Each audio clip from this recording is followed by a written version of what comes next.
Je m'appelle Léa Martin. J'ai 26 ans. La semaine dernière, après le dîner, je me suis soudainement effondré sur le sol. Au début, tout le monde a pensé qu'il s'agissait d'un épuisement professionnel, mais le médecin a dit quelque chose qui semblait insensé, quelqu'un était en train de m'empoisonner. Non pas en une seule fois, mais lentement, depuis plus d'un mois. Tout le monde a commencé à accuser ma sœur. Et pendant un instant, même moi, je ne savais plus quoi croire. Mais hier soir, la vérité a enfin éclaté. Et quand j'ai découvert qui avait fait cela et pourquoi, tout mon corps est devenu insensible. Avant que je ne vous raconte ce qui s'est réellement passé, prenez un instant pour liker et vous abonner à la chaîne, et dites-moi dans les commentaires de quel pays vous venez. Maintenant, commençons. Je travaille dans un petit cabinet juridique privé en tant qu'assistante de direction. Rien d'extraordinaire, juste un travail normal, une vie normale. Du moins, c'est ce que je croyais. Ces derniers jours, quelque chose clochait. Au début, c'était léger. Je me sentais fatigué même après une nuit complète de sommeil. Mon corps semblait lourd, parfois, mes mains tremblaient légèrement. J'ai ignoré ces symptômes, me disant que c'était probablement le stress du bureau, mais la situation a commencé à empirer. J'avais des vertiges sans raison. Parfois, je n'arrivais pas à me concentrer correctement et même les tâches les plus simples m'épuisaient. Pourtant, je ne m'en suis pas inquiété outre mesure parce que ma vie paraissait tout à fait banale. Ce soir-là, tout a basculé. Je suis rentré du travail comme d'habitude. La maison était chaleureuse. L'odeur d'un plat mijoté flottait dans l'air et ma belle-mère terminait de préparer le dîner dans la cuisine. Elle tenait toujours à ce que nous mangions tous ensemble. « Léa, tu es en retard », a-t-elle dit doucement, et j'ai forcé un petit sourire. Le boulot. Mon père était déjà assis à table, silencieux comme toujours. Il a levé les yeux vers moi une seconde, puis a recommencé à manger. C'était normal aussi. Il n'était pas très démonstratif. Ma jeune sœur était assise en face de moi, faisant défiler son fil d'actualité sur son téléphone, puis elle a levé les yeux et a souri. « Tu as l'air épuisé. »« Oui, juste une longue journée », ai-je répondu. Nous étions tous assis comme une famille normale, mangeant et discutant un peu. Rien ne semblait étrange. Rien ne semblait anormal.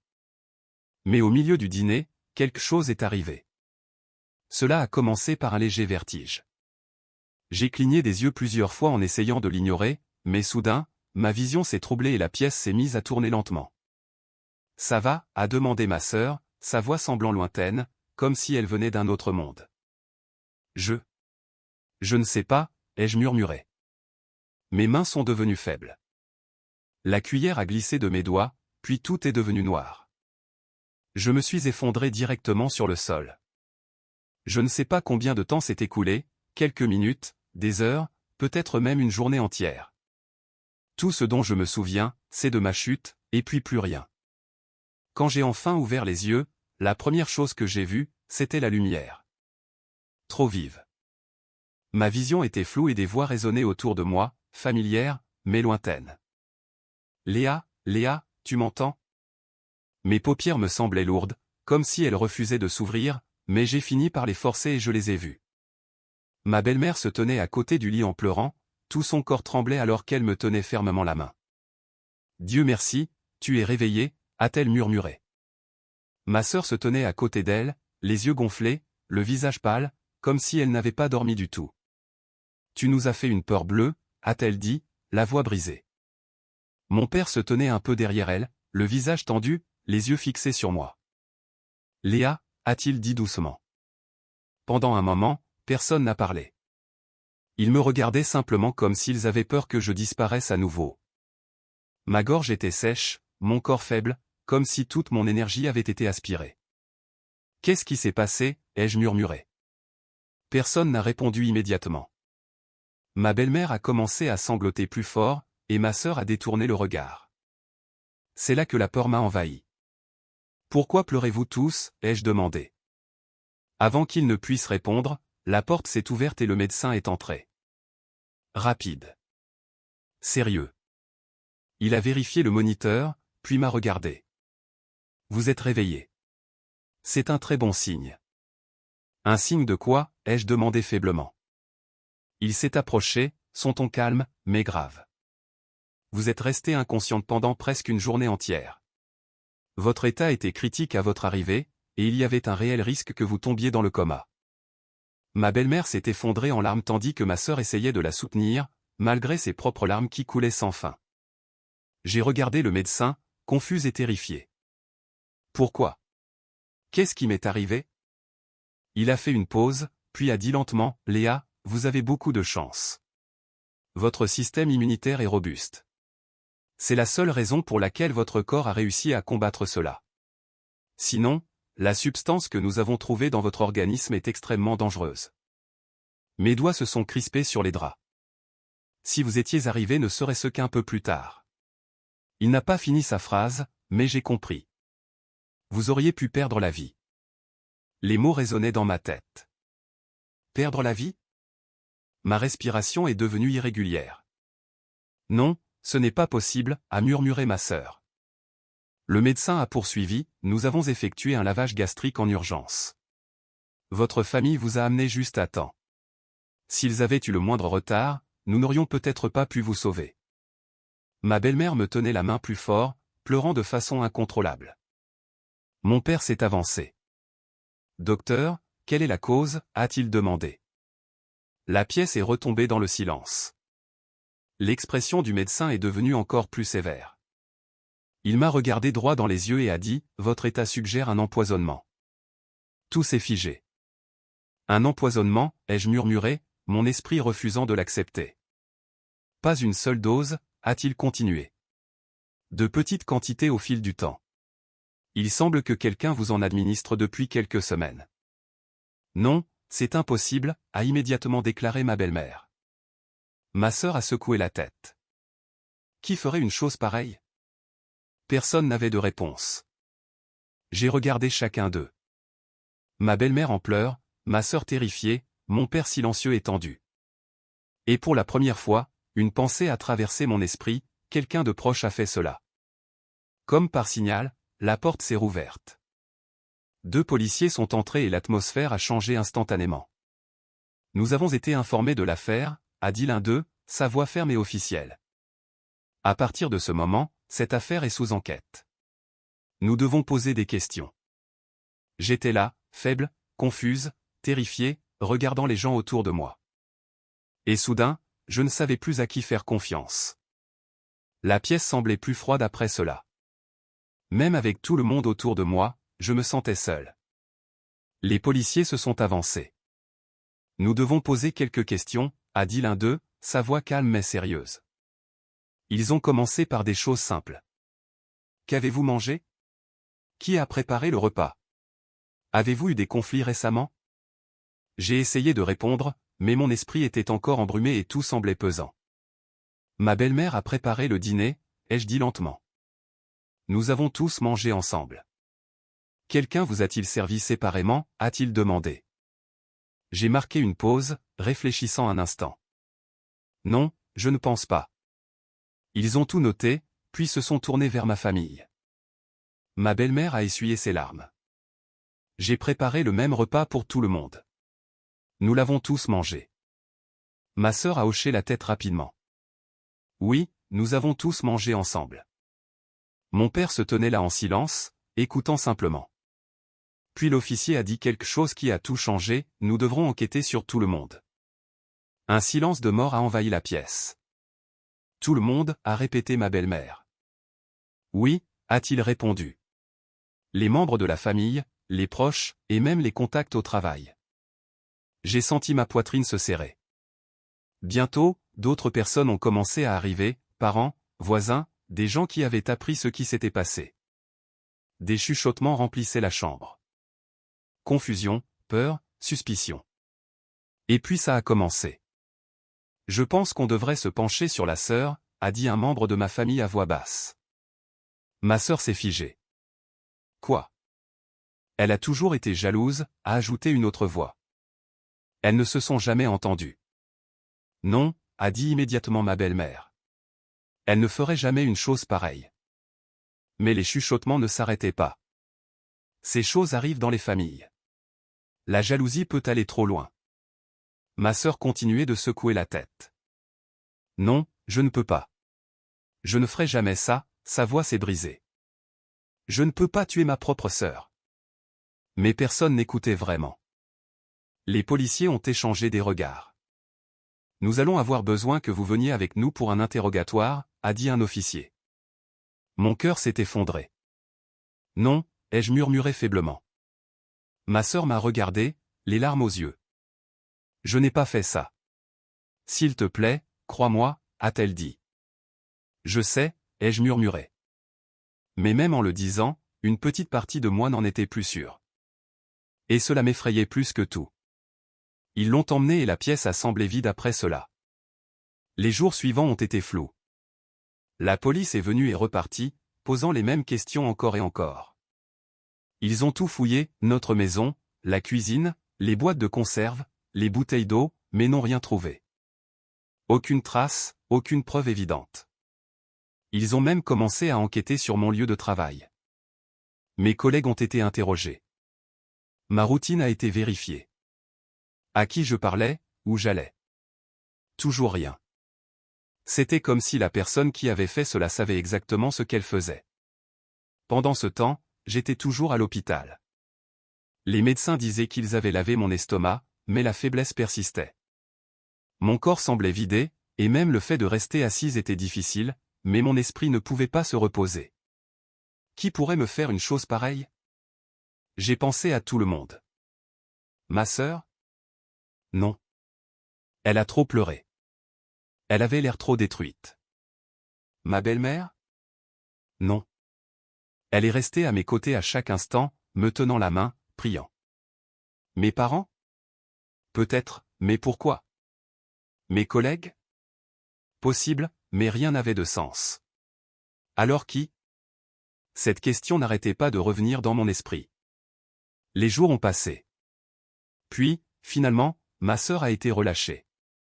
Aucune preuve, rien. Mais quelque chose avait changé. Elle n'était plus la même. La peur dans ses yeux s'était transformée en autre chose, de la détermination. Elle est venue me voir ce soir-là et s'est assise à côté de moi, silencieusement. « Tu me crois, n'est-ce pas » a-t-elle demandé doucement. Je l'ai regardée. « Oui » ai-je dit. Et cette fois, je le pensais vraiment.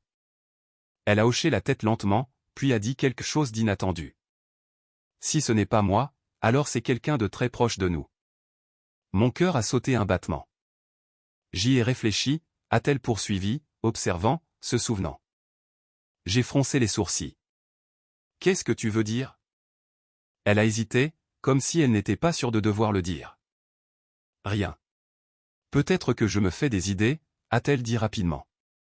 Mais je pouvais le voir. Quelque chose la préoccupait. Quelque chose qu'elle n'était pas encore prête à dire. Cette nuit-là, allongée dans mon lit d'hôpital, je n'ai pas pu dormir. Ces mots résonnaient dans ma tête. Quelqu'un de très proche. Et pour la première fois, cette pensée ne m'effrayait pas seulement. Elle semblait réelle, très réelle. Et quelque part, au plus profond de moi, j'avais le sentiment que la vérité était plus proche que je ne le pensais. Les 2 jours suivants ont semblé plus longs que tout ce que j'avais jamais vécu. Chaque heure passait lentement, chaque pensée pesait lourdement. Mon corps était encore faible, mais mon esprit ne s'arrêtait pas. Je ne pensais qu'à une chose, si ce n'était pas ma sœur, alors qui? Le 2e soir, ma sœur est revenue me voir, mais cette fois, il y avait quelque chose de différent. Son visage était pâle. Ses yeux étaient rouges, comme si elle n'avait pas dormi du tout. Elle a appelé mon nom doucement, sa voix tremblait, et j'ai immédiatement demandé ce qui s'était passé. Elle n'a pas répondu tout de suite. Au lieu de cela, elle a fermé la porte, s'est approchée et s'est assise à côté de moi. Puis, elle m'a regardé droit dans les yeux et a dit qu'elle pensait savoir qui avait fait cela. Mon cœur a raté un battement lorsque je lui ai demandé ce qu'elle voulait dire. Elle a pris une profonde inspiration, essayant de rester forte, et m'a dit qu'au début, elle suspectait quelqu'un d'autre, peut-être des proches ou quelqu'un de jaloux. Mais après être rentrée à la maison, elle avait commencé à remarquer des détails. Quand j'ai demandé lesquels, elle a regardé ses mains et a dit lentement un seul mot, « Papa ». Mon corps s'est figé.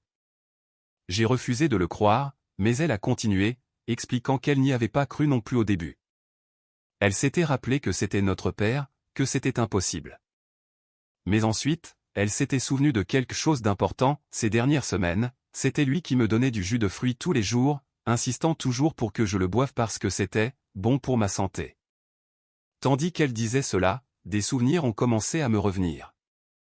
Le verre dans sa main, sa voix, la façon dont il insistait jusqu'à ce que je le finisse. J'ai dégluti difficilement. Mais cela ne veut pas dire que c'est lui, a-t-elle dit rapidement. Je me suis dit la même chose. Elle a pris une inspiration tremblante, puis ses mains ont commencé à trembler. Hier soir, j'ai entendu quelque chose. Je l'ai regardé, le cœur battant. Je ne pouvais pas dormir, a-t-elle dit. Je suis descendu. Sa voix est devenue un chuchotement. J'ai entendu papa au téléphone. Dans le silence? Qu'a-t-il dit? Ai-je demandé lentement. Elle m'a regardé, les larmes emplissant ses yeux. Il a dit.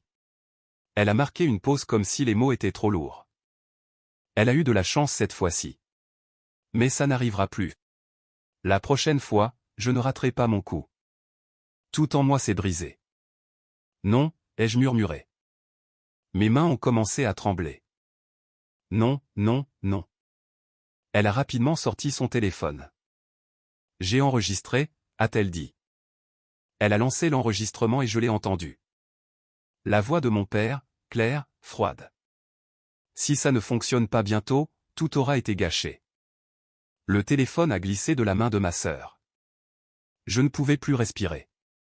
Mon propre père, l'homme en qui j'avais confiance, l'homme que j'aimais, essayait de me tuer. Les larmes coulaient sur mon visage tandis que je demandais pourquoi, mais elle n'avait pas de réponse. J'ai fermé les yeux, essayant de garder mon calme. Puis je lui ai demandé de me ramener à la maison. Elle a résisté au début, me rappelant que je n'étais pas totalement rétabli, mais j'ai insisté. Je devais entendre la vérité directement de sa bouche. Après avoir convaincu les médecins, nous sommes finalement rentrés chez nous cette nuit-là. La maison était calme et pesante, comme si quelque chose nous attendait. Ma belle-mère s'est précipitée vers moi, choquée, demandant pourquoi j'avais quitté l'hôpital, mais je n'ai pas répondu. Je suis juste entré. Puis je l'ai vu, assis sur le canapé, calme comme si rien ne s'était passé. Ma sœur se tenait à côté de moi, tremblante, tandis que ma belle-mère, confuse, demandait ce qu'il se passait. Ma voix est sortie lentement, froide, nous savons qui a fait ça. Silence. Qui, a-t-elle demandé. J'ai regardé mon père droit dans les yeux. Lui. Son visage est devenu livide. Qu'est-ce que tu racontes? Fais-le écouter, ai-je dit à ma sœur. L'enregistrement a empli la pièce, chaque mot résonnant clairement. Il n'a pas réagi pendant l'écoute. Il est resté là, en silence. L'enregistrement s'est terminé. Un silence pesant, insupportable, a envahi la pièce. Mon père n'a pas parlé pendant quelques secondes. Il est resté assis là, à regarder le sol. Puis, lentement, il a poussé un long soupir. Vous voulez savoir pourquoi, a-t-il dit doucement. Mon cœur s'est serré. Sa voix n'était plus forte. Elle n'était pas en colère. Elle était brisée. Parce que tout ce qui était censé être à moi m'a été enlevé. J'ai senti une douleur dans ma poitrine. Cette maison, ces terres, cet argent. J'ai travaillé toute ma vie en croyant que cela me reviendrait. Il a ri doucement. Un rire creux, douloureux. Mais ton grand-père a tout donné à toi. Des larmes ont rempli ses yeux maintenant. À toi, une enfant. J'étais son fils, a-t-il continué, la voix tremblante. Je suis resté à ses côtés, j'ai travaillé pour lui, je lui ai fait confiance. Il a serré les poings. Et à la fin, il t'a choisi. Silence. J'ai fait un pas envers lui. Et c'est pour ça que tu as essayé de me tuer, ai-je demandé, ma voix tremblante. Il m'a regardé, vraiment regardé, puis a dit quelque chose qui m'a complètement anéanti, non, j'ai commencé à te détester bien avant ça. Mon souffle s'est coupé. Le jour où ta mère est morte. Des larmes coulaient sur son visage. C'est toi qui as insisté pour sortir ce jour-là. Si nous n'étions pas sortis, elle serait encore en vie. Mes jambes semblaient faibles. Tu m'as blâmé, ai-je murmuré. J'ai tout perdu ce jour-là, a-t-il dit. Ma femme, ma vie, et plus tard, mon héritage aussi. La pièce semblait se refermer sur moi. Alors oui, a-t-il dit lentement. Je ne pouvais pas te regarder prendre la dernière chose qui était censée être à moi. Silence, profond, douloureux. Je suis resté là, les larmes coulant silencieusement. Ce n'était pas juste de la cupidité. C'était des années de colère, de douleur, de haine, tout dirigé contre moi. J'ai essuyé mes larmes lentement. Puis j'ai parlé, je ne ferai pas ce que tu m'as fait. Ma voix tremblait, mais elle était ferme. Parce que tu es mon père. Il a levé les yeux vers moi. L'espoir a scintillé dans ses yeux pendant une seconde, mais je ne me suis pas arrêté. Tu voulais la richesse, n'est-ce pas? J'ai hoché la tête lentement. Prends-la. Son visage s'est figé. Prends tout. J'ai pris une profonde inspiration, mais à partir d'aujourd'hui, j'ai regardé droit dans ses yeux, je ne suis plus ta fille. Silence. Ces mots l'ont frappé de plein fouet. Quelque chose en lui s'est brisé. Ses épaules se sont affaissées. Ses yeux se sont remplis de larmes. Pour la première fois, il avait l'air petit, pas puissant, pas en colère, juste seul. Il a ouvert la bouche comme s'il voulait dire quelque chose, mais aucun mot n'est sorti, seulement des larmes. Ma belle-mère s'est avancée, son visage rempli de douleur. Aujourd'hui, tu n'as pas seulement perdu une fille, a-t-elle dit. Tu as perdu toute ta famille. Elle a secoué la tête lentement. Garde ta richesse. Ma sœur se tenait à côté d'elle, pleurant silencieusement. Je ne te reconnais même plus, a-t-elle murmuré. Mon père a fermé les yeux, les larmes coulant librement maintenant. Mais il n'a rien dit. Pas un seul mot, et ce silence était plus assourdissant que tout. Je me suis retourné, et cette fois, je n'ai pas regardé en arrière. Nous sommes sortis ensemble, le laissant seul derrière nous, dans une maison remplie de tout ce qu'il voulait, mais sans rien de ce dont il avait besoin. 2 jours plus tard, nous avons appris une nouvelle inattendue. Il s'est rendu à la police lui-même et a tout avoué. Aucune pression, aucune arrestation, juste de la culpabilité. Parce que parfois, la pire punition n'est pas la prison. C'est de vivre avec ce que l'on a fait et de savoir que l'on a détruit les seules personnes qui nous aimaient vraiment.